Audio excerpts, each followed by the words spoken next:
Avui us ensenyarem a com fer esqueixos de saüc. Primer de tot, el que tindrem en compte és l'època de l'any, mitjans, finals d'hivern o principis de primavera, com a molt, i el que necessitarem serà agafar trossos de 25-30 centímetres on hi deixarem 3 gemmes, més o menys. El tall és important que sigui a 45 graus, perquè així la planta cicatritzi millor. Ara tornem a explicar això. La primera part és massa prima, la traurem, però a la resta això, 1, 2, 3 gemmes, més o menys uns 30 centímetres, i farem el tall a 45 graus. I ara 1, 2, 3, i un altre cop.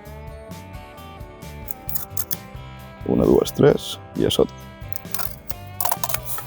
I anirem acumulant vares per anar-les a plantar. Com fetes les vares, nosaltres la plantarem en un tros treballat de terra que tenim a dins de l'hort. És important deixar espai entre una i altra perquè arrelin, però tot i així, a la que veiem que comencen a néixer els brots, ja ho transplantarem al lloc definitiu.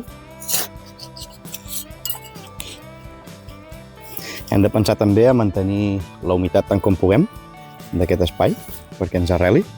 I si ho veieu, això, la terra està bastant solta. Llavors hi ha gent que fins i tot ho arriba a fer amb espais de sorra. Check!